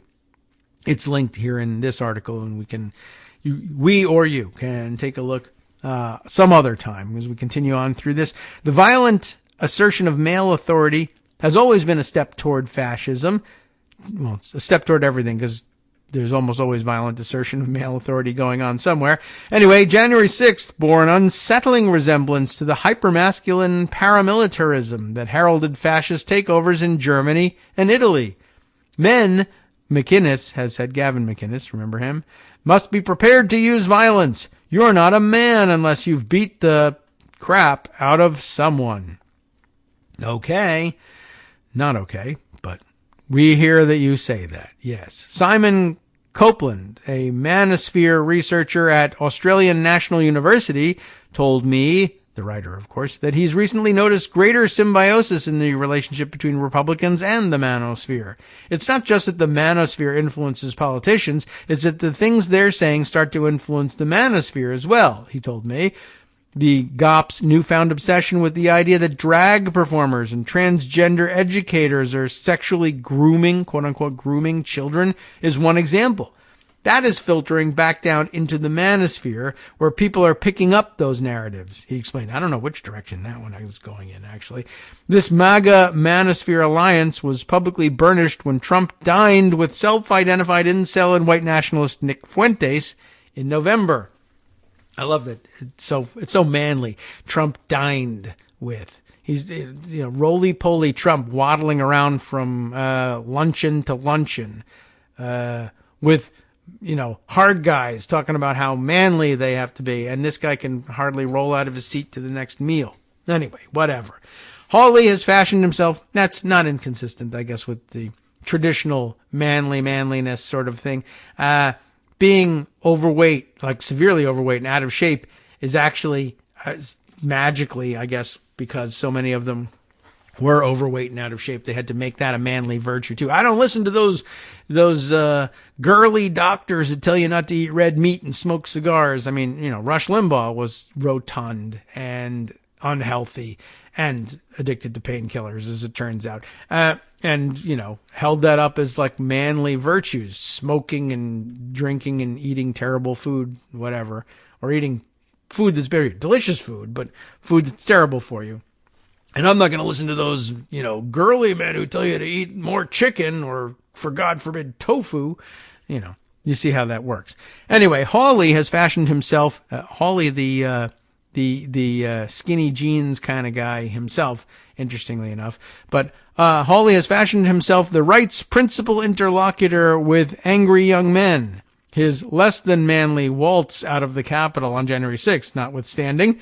After his National Conservatism Conference speech in 2021, the freshman senator told Axios he planned to make masculinity his signature political issue. Right after hair gel, I guess. A declaration he appears to be making good on with his new book. Though it's not good that he's actually making. The book's topic is a more inspired choice than more typical look at me screeds from Republicans like Tom Cotton's Only the Strong, reversing the left's plot to sabotage American power, or Ted Cruz's Justice Corrupted, How the Left Weaponized Our Legal System. Two recent additions to the genre of conservative victimhood, i.e. running for president and setting yourself up with a semi-autobiographical piece of crap. Hawley is staking his career on manhood, and his instincts aren't terrible. Young men are hurting and looking for answers. Republicans like Hawley may be guiding them to the wrong answers, blaming corporate sensitivity training, which can be self-parodies, he notes parenthetically, university curricula and inclusive gender categories on passports for their struggles. But if the causes are misplaced, the effects are all too real. Reeves and Hannah Rosen, author of 2012's The End of Men, no relation to Carlson's segment cited above, have documented how macroeconomic changes over the last half-century have disproportionately harmed men. The post-industrial economy is indifferent to men's size and strength, Rosen writes. In an economy that increasingly requires a college degree, men struggle to adapt. Won't get a degree then. In the 1980s, it's not all that easy. It's expensive, etc. But you have to use your brain, and that's the problem, generally speaking. I don't want to. I want to be manly and use my muscles instead. And, you can do both and whatever. But I guess it's always been a problem to convince people of that. Men, not people.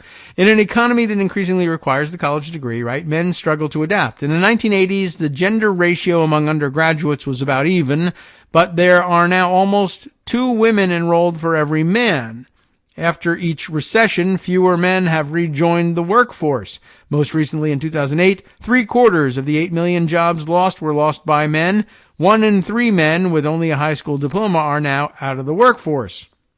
10 million in all, with the biggest drop in employment among men between ages 25 and 34. Eberstadt, the conservative author of the landmark Men Without Work, writes that something like infantilization besets some unworking men, who, unable to find work in the growing service and professional sectors, succumb to prescription drugs and television. The literature shows that Hawley is right to suggest that many of this unemployed cohort are filling their time with video games instead of participating in domestic and community life. Our education system, too, is less sensitive to the boys' needs. Boys are now twice as likely to be diagnosed with ADHD and twice as likely to be suspended as girls. And their attainment in, that's interesting though, being twice as likely to be suspended as girls, that's probably traditional values right there. I mean, like this, for people who claim to be after American traditionalism and the role of boys and men in society, back in the quote unquote good old days, I'd imagine that the ratio was even worse and that boys were 3, 5, 10 times as likely to be suspended as girls. Back in the good old days, what's the problem with that? Well, the problem is, hopefully you don't have anybody being suspended. It's always bad news when that's happening, but they don't care that it's inconsistent because they're gimme-tarians and it doesn't really matter to them. The facts don't matter. I'll argue contradictory facts all day long if it sounds good. All right. Well, let's see. So they're twice as likely to be suspended as girls, and their attainment of in elementary, middle, and high school lags. Schools devote less time to physical education and provide fewer breaks in lessons than boys need. They have few role models. In 2018, only 24% of all K through 12 teachers were men. I mean, again, very traditional. I don't know whether traditionalist conservatives would say, wait a minute, we need more breaks in lessons. Yeah, well, science says boys, their mindset and their patterns and learning abilities, better served by having more breaks. Well, my day, we didn't have any breaks. Oh, okay. So, go back to tradition. It'll raise dysfunctional kids, but that too was part of our tradition. So I don't know. These guys don't have a, really comprehensive approach to anything. But again, they are just as happy keeping people broken and exploiting the problems. The reception on the left to Hawley's masculinity crusade has been predictable. Jeers, sneers, but little appreciation for real social problems. I don't know if that's really the case. Jezebel found the ideas of men's issues as politically relevant laughable, calling Manhood a book literally no one asked for. That could still be true. Rolling Stone puzzled at the lack of substance behind Hawley's newfound obsession with men. The same flippant response followed Representative Marjorie Taylor Greene's suggestion on a podcast last August that discrimination, quote-unquote discrimination, against young white men, quote, has created hopelessness in many of these guys, which, quote, turns them to all kinds of bad things.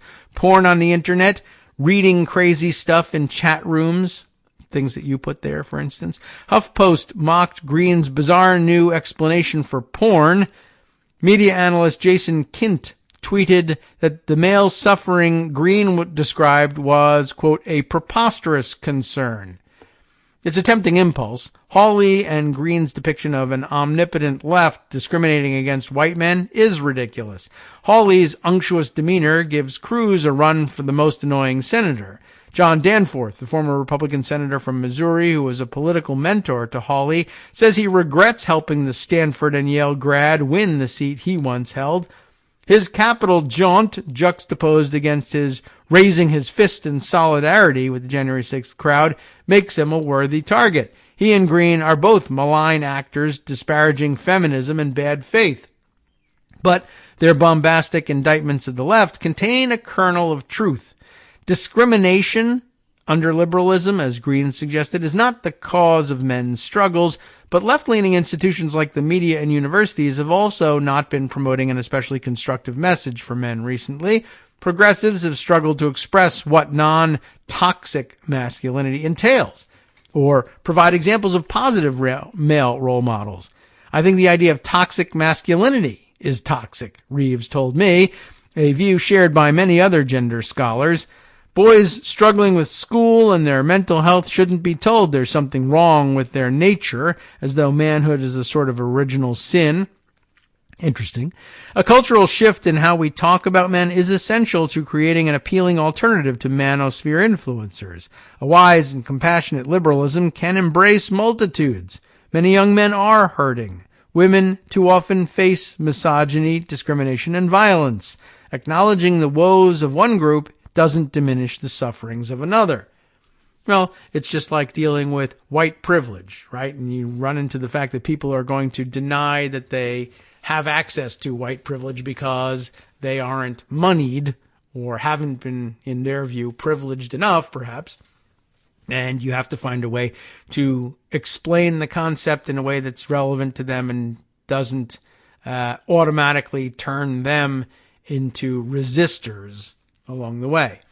Liberals must acknowledge, as Hawley and Green do, the plight of men struggling with their place in the modern world, unsavory as they might find it. I think there's a fear that talking about these issues will distract from or undermine the work that still needs to be done on behalf of women and girls, Reeves told me.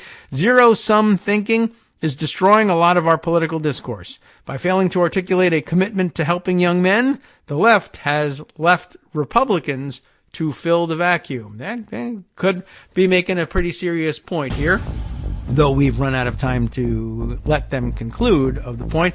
But we're nearly at the end of the article. We want to take our 2-minute break, though, and when we return, if all is well, we'll be hearing from Joan McCarter, probably changing directions at this point, but it's good basis for starting to think about this. I know it was there's a lot of other news that we could have been covering, and we'll get to some of that as well. And but this something to think about and keep in the background as weirdness prevails.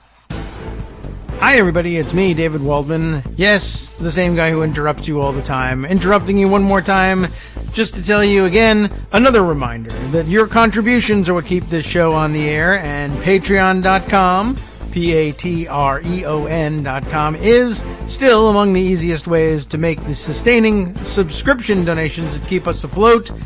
Are you ready for the pep talk about how our Patreon campaign is still going strong and growing? Well, too bad.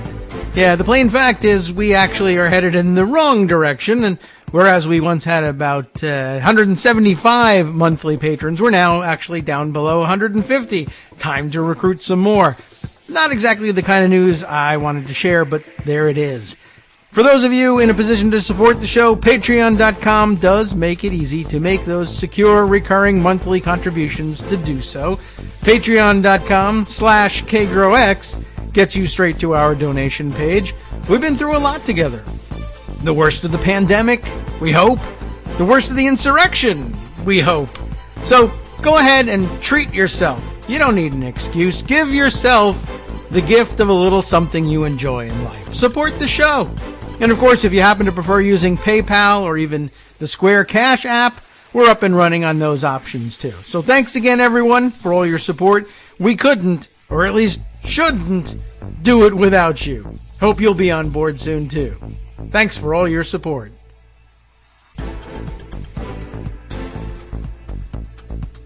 All right, welcome back now to the Kagro in the Morning Show here on Netroots Radio. All right, well, no word from Joan at the moment, but like I said, I always feel bad about bringing it up because, any number of things could be happening, including the, oh gosh, yes, that's right, it's not Monday syndrome that goes on with the holidays, but also it's free to us, it's a treat, and there shouldn't be any pressure, and we like to keep it light and informal here, and you miss a day, you miss two, it's okay. We can live with that. There's plenty of news to talk about, but it's always, I think, a fun bonus to be able to get Joan on, and we can discuss the things that she's been working diligently at preparing over at Daily Kos. And here we go. Here I come. I know, I hate to pressure you, Joan. Hey, Joan, how you doing? I'm fine. I don't mean to make it sound like you're like to be a little late. I make it sound like you're this terrible slacker or something. And every time but I'm like, okay, it's live. I'm here. Okay, well, maybe she's busy. I don't know. And there's no way to really put it that doesn't make it sound like, you're wandering the streets in your slippers or something. But I mean, you're not. You're working. Okay. It's 7:30. It's a race to try to get that first story in. Yeah, I mean. It's right at 7:30. So it's not great timing. I have to admit, being on the West Coast makes it difficult. You got job responsibilities. 7:30 is, if you're working from home, it's about that time when, the East Coast is awake. They're digesting the news. They want to hear from you. They pay you, right? They pay me. Right. That's another thing that we don't do, right? So I think we get a second bite at the apple here. But okay, I appreciate that you were able to, I don't mean to rush you in the morning, but it's nice to hear from you. I see you've got, we need to talk about the debt ceiling deal to some extent. Greg may come on Memorial Day and talk about it. He was just so excited to have it to talk about that he didn't want to have it wait until Wednesday. But that doesn't mean it's a fun thing.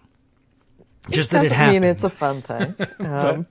Although the Rules Committee today will be fun. Yes, that's true. That's what he was most interested in, really. What do you see happening here? I have no idea what's going to happen.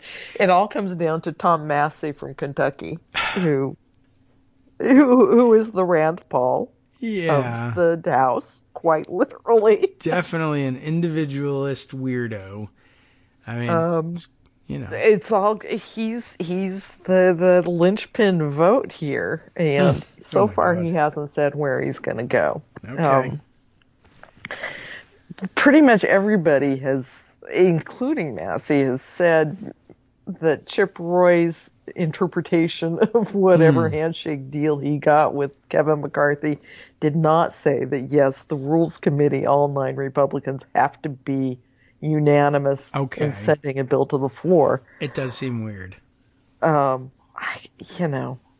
Sure, McCarthy would promise anything, but I don't think he promised that. That's that's a problem with secret deals, and you need to know that going into it.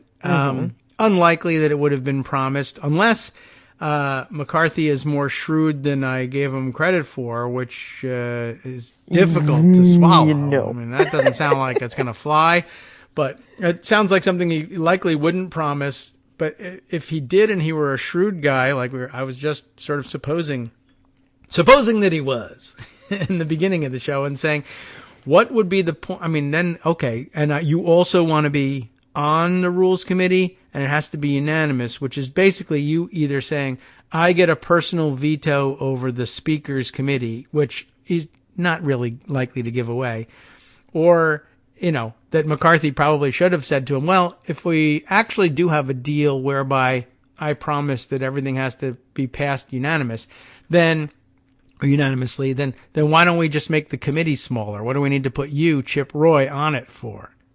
If there's a real deal for unanimity, then the only thing that matters when there's unanimity, the only thing that would matter for you, Chip Roy, is if you wanted to break that unanimity and show up and say no. And why would I put you on the committee if you were a person likely to do that? Well, that's where we find out that Kevin McCarthy actually is stupid, because of course Chip Roy is going to show up and say no. And why did you put him on the committee? So he could be Speaker. I guess so. But to what end, right? Speaker, so that I can not control the Speaker's Committee, which is the source of the Speaker's power. And all right, well, whatever. Unlikely though that he promised him unanimity. Otherwise, it wouldn't be a 9-4 ratio. The normal design of this committee is they understand occasionally they're going to lose somebody, but they don't care because they've stacked it. Right. All right. So, and, the rest of the committee, Tom Cole, who's not the actual by chair. any means a reasonable kind of guy, because he is one of the Republicans, he's not going to agree to that. No way. Not on his committee. Agree to that. He's supposed to be a powerful guy now. He's not going to give it all away. No. Okay. You're right. Probably pretty unlucky, and even Massey says so, or unlikely rather. Yeah. What this is, though, of course, is an implied threat from Chip Roy saying, you broke your promise to us, and you know what that means. Yes. Any one of us at any time can say, yeah, all right. We don't think you should be there. Let's have our motion to vacate. Yeah. It may not go anywhere. What happens, and this is sort of a problem, too.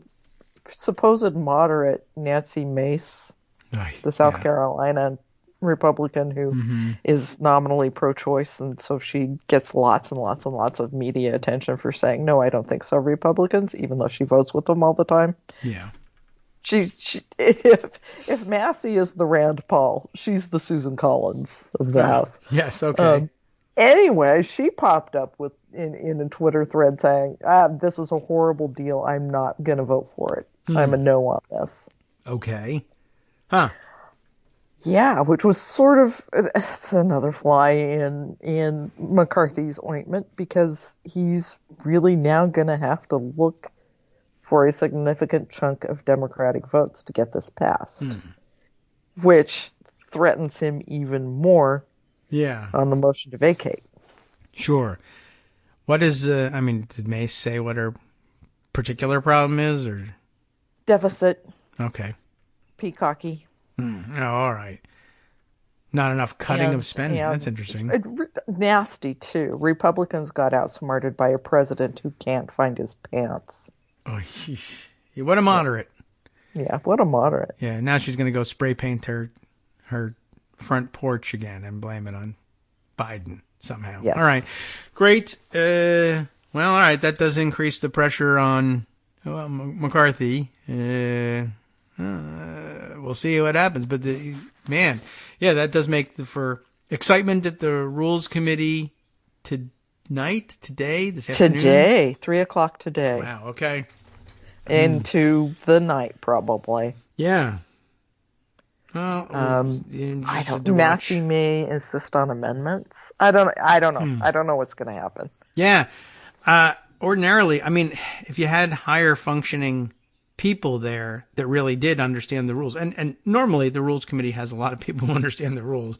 Yes. But not necessarily the case any longer. But among the 9, you could have, a real cadre of sharp operators who could really keep everybody on the edge of their seats with proposed amendments, or arguing in favor of admitting, or allowing other people's amendments, or changing fully the content of the bill, or coming up with a weird procedure that makes it particularly difficult for someone in leadership to get what they want. But I don't know how much they understand about this stuff. And well, it'd be interesting to see it if at 3:00, if their staffers, if they've retained staffers from past rules committees, come to them with interesting rule structures, or whether they simply attempt to amend the bill right then and there. I don't know. I guess we'll have to sit and watch. We will see. I have no idea, but it'll be fun to watch Jim McGovern. We know that. Yeah, because it's always fun to watch him. Yeah, versus Republicans. True. And his acerbic wit is much appreciated. Yeah, and especially it should be very entertaining if they determine that their only role is, I'm just going to sit and watch this play out and just make wry comments along the way. Bring rope, I guess. I was just going through Nancy Mace's whole thread, and this is sort of an interesting thing she picked out. Oh. Manchin's carve-out for his pipeline is not germane to the bill. This is just your run-of-the-mill government picking winners and losers in the market and business as usual in Washington. Okay. So, she does get a dig in at Manchin, which you have to kind of appreciate. Yeah. Not germane to the bill, yes, and it is not germane to the bill. Okay. Manchin got his carve-out included. He's been trying to push this. You talked about it earlier, his pipeline. Yeah. Senator Tim Kaine from Virginia, who Virginia gets part of this pipeline too, and they don't want it, has already said, I'm going to fight to take it out in the Senate. All right. So will there be maybe a point of order against its germaneness, I suppose? There could be. Could be. Well, Joe Manchin, here's your chance to put together 60. Yeah. Good practice for you. I think you might find it more difficult than you think, but for a polluting pipeline that could explode in minority communities, he might find the votes for that. He just has to go to the other side. Right. And then there'll be pressure on the Democrats. Oh, the president wants this thing to go through as part of the deal. Well, the president might not. The president might just say, well, I put it in as part of the deal because I thought that would work. But if it works to get rid of it, that's okay too. Yeah, I don't think this is one that Biden is going to be particularly keen to keep going, and I don't think Schumer is either. So, okay, we will see. Yeah, interesting. Yeah, that should be exciting too. That'll be the later fireworks. Yeah. We already knew that this was not going to happen by unanimous consent in the Senate. Sure. I think, at least a week ago, Mike Lee said no. Yeah, that's right. He no did. to any debt ceiling deal going through in the Senate with the unanimous consent. So we already knew there was going to be a fight. Rand Paul reiterated that over the weekend. Not going to happen. Okay. So that, pushes us up to June 5th. Yeah, The that's absolute Monday. deadline. I think what Yellen was doing by setting the June 5th deadline was that she really was concerned that this was not going to happen and that they had to make sure that the June Social Security payments were sent. Okay. So they'll be... That's usually like the 2nd through the 4th. So I think that she was probably figuring out what she could do to make that commitment. And then hold her breath that something by June 5th, everything else could be paid. Yeah. Right. Well, okay. So she gave herself enough time. And at some level, when you're talking about this kind of macroeconomic stuff, occasionally just mumbo jumbo magic. You just say, you know what? We need to be able to get those Social Security checks out. By some measures, you could say we would run out of cash on June 1st. But if the Fed says, well, it's actually right after the Social Security checks, then it is. It just is. Yeah. Who knows when they run out of money? Someone in authority has to say when. They chose June 5th. So, okay. So the House will vote. Well, the Rules Committee meets today. Vote tomorrow night. Sends it to the Senate for Thursday. They still work on Thursday, generally speaking.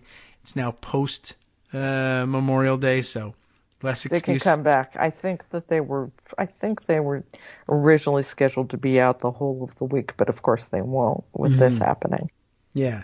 So they've got to move on it. And the 5th is Monday, so they can't really wait the weekend and then say we'll come back because, they don't really do Mondays in the Senate. So, all right. So I guess it all comes down to this week. And I guess the Senate occasionally does some weekend stuff. The Senate does do weekend stuff, and I would not be surprised if they pushed into the weekend on this. They're not going to want to. No. But they definitely could. Well, as setting themselves up as the last stop so often so that they can leverage better deals for themselves, that the price of it is sometimes you have to work on the weekends because the House won't, for one thing. But, they love to preserve their position as being able to have the last hands, the last fingers in the pie. And, okay. So the weekend work is the price of that occasionally. All right. So I guess we get to watch that happen, and you'll be, will you be covering the Rules Committee hearing directly or just watching for fun? I'm watching for fun, and I have a doctor's appointment that unfortunately is going to... That's less fun than the Rules Committee even. Yes. Wow. So I'll get to see about an hour of it, hour and a half. Okay. I'm pretty sure it's going to be a very long meeting. Yeah. Probably go on all night. And if you want to, after your appointment, it'll probably still be. It'll still be going when I get back, I'm sure. All right. We'll get to watch the endurance of the various members as well. That will become apparent, and we'll see how much energy Chip Roy really has. I feel like he's a Monster Energy drink kind of a guy, though. I think you're probably right. He seems that way. One of the things that tells you why the Republicans are up in arms, it's not as bad a deal as I had feared. That's good. That's good. So that's why they hate it so much. Yeah. Joan's not afraid of this. We have to make it worse. There's stuff that I definitely don't love. I don't love that they seeded narratives about the IRS funding and work requirements. But I don't like that they seeded the narrative on those things to Republicans. Yeah. However, they're not that damaging in the concrete sense. The way that the accounting is going to work for the IRS is that sure they can say they cut out 10 billion or 20 billion, whatever it is, but they can front load the funding that was given them over 10 years. There's nothing in existing law that says IRS can't take $10 billion from the 10 years of funding that they got, the $80 billion, and use it this year and next year. Okay. So that's sort of just an on paper kind of thing, even though it is saying, yeah, they got too much money. Yeah. And on the work requirements for food assistance, there were some important carve-outs for the homeless, for veterans, and a really good one that hadn't even existed before for foster youth, for people aging out of the foster care system. Okay. Yeah. So newly turned 18-year-olds who are sort of thrust out into the world, out of the foster care system, will still be eligible for food assistance, which is a new carve out on the work requirements. So that's a little bit of an expansion, even though at the other end of it, for older people, it's being imposed. So, all right. Well, that's an interesting new exception, something that makes a lot of sense, and obviously has been a problem in the past. And do we know whose advocacy that might have been? And somebody was keeping an eye out for them. But somebody was paying attention. Yeah. No. You know, it still slims down spending. It's not utterly harmless for government spending, but certainly worse than what we could have had. Yeah. If it, takes the debt ceiling off of the table for the rest of Biden's first term, and precludes a government shutdown this fall. Does anything ever preclude a government shutdown? They usually find a way to that, but they usually find a way. This has a 2-year. But I think they put in as many checks as they could on that. I don't think that we're going to have a government shutdown. What? I know. Fingers crossed. Yeah. or the fight. That is interesting. So I've got to delve into exactly what mechanism they used there to figure it out. But I think that's what they've done. Okay, that's interesting. I mean, usually they love nothing better than hostage taking, and I guess it's possible you get to a point where you're tired of it, or you think that it's just not working out politically for you to constantly be taking hostages. But we'll take this last one, the big one more time. And then, but yeah, to give that up, that's usually an annual event for Republicans to be able to threaten government shutdowns unless they get some concession. And it's almost as if they've learned that there aren't any more concessions to get. But I don't know. Interesting. It's also interesting watching them have to, watching them reverse their former position where they used to argue that freezing spending isn't really cutting spending. Only in Washington is freezing considered a cut because of the growth that was assumed before, either from inflation or just increasing costs of other sorts or greater enrollment in programs or whatever. They used to argue that a freeze wasn't a cut, and now they are in the position of having to insist that a freeze is a huge cut. And it is, but they have to acknowledge it this time, or else they look like they gave away the store.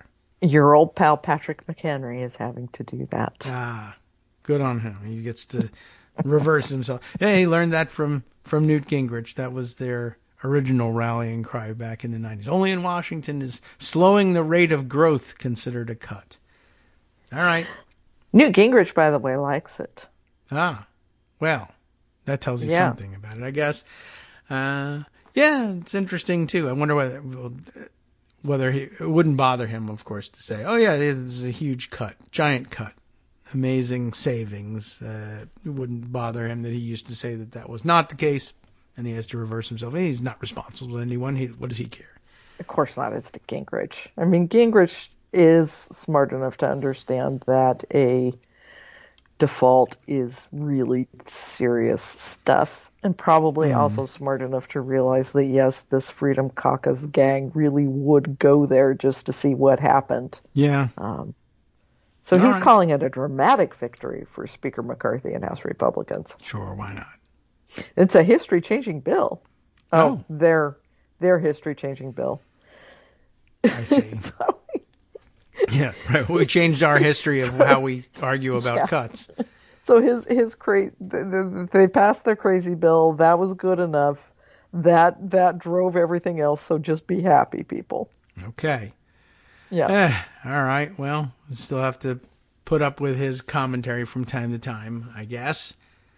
All right. Well, so we can sit back, wait for the Rules Committee to see whether the whole thing explodes. I mean, I doubt it at this point. So many people have invested themselves in saying that it was, well, historical, even if they're lying about it, that it becomes very difficult. Does Chip Roy have it in him? Does he have allies?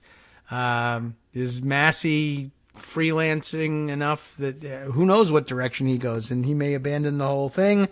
He may just abandon Chip Roy. Massey is again, like Rand Paul. Yeah. Not really the kind of guy to align himself with anybody.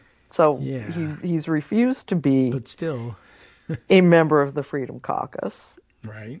Although he is Freedom Caucus adjacent. Yes. He just likes to be able to pop up and say, I'm totally independent. I can do whatever I want. I don't know. Not a bad place to put yourself, I suppose. But yeah, it's difficult to know what he'll do and for what reason. There's only two real choices available to you. You're going to vote yes, or you're going to vote no. You can come up with your own reason mess around with amendments, see what he can do, see what trouble he can cause. I don't know. I think it gets out of Rules Committee. You would think. I think it passes out of Rules. McConnell has said he supports it. Okay. So it's going to pass in the Senate. It might pass, at midnight or 11:59 on June 4th. Yeah, right. Well, that's the usual dramatic scene in the Senate. Well, it'll be fascinating to see in what fashion it plays out, or who votes where, and it'll tell us a little something about the future of the Rules Committee. But I guess they'll have considerably less opportunity now if they're really giving away their ability to take the budget and appropriations bills hostage later on. Who knows where they exercise their huge, authority? And I really need to see the mechanism by which they do this, because I haven't. I spent most of my weekend having a weekend, and I really didn't delve into how they're doing that. I just saw reports that they have done so. So I need to figure that one out exactly to feel calm about it. But it looks like it was there, and that's kind of interesting. Yeah, we should take a look. Maybe next week. We can talk about it next week. I can write about it this week because I really have to go figure that out. Okay. The real fireworks, though, could come after this vote, and I don't know. I don't know how committed Chip Roy's going to be to this if he doesn't get his way. Is he actually going to try to pull a motion to vacate this week to try to derail movement on the debt ceiling? I don't know. Would he do that? Maybe. I don't know. Because if he has his troops. A motion to vacate the chair is privileged. Yes. He's supposed to know that as a rules when it comes member. Up, it's got to be considered. And they all made themselves aware of it. They all came to have some sort of understanding of it because it was such a big deal in the speaker vote. I'm wondering, Marjorie Taylor Greene, where is she on all this? Is she still sticking by McCarthy and pro the deal? And is Chip Roy, I can't decide whether this is setting himself up as trying to displace her as the big influencer among the lunatics in the House, whether that will work, won't work, whether they're solidly with Green and they're just going to line up. But I guess there's nothing solid about the Freedom Caucus. Some half of them are already freelancing as no's. Does this mean they part ways with her? Does she give up any influence over them? Did she ever have any? Did she ever have any? You know, I don't know. Yeah. I don't know.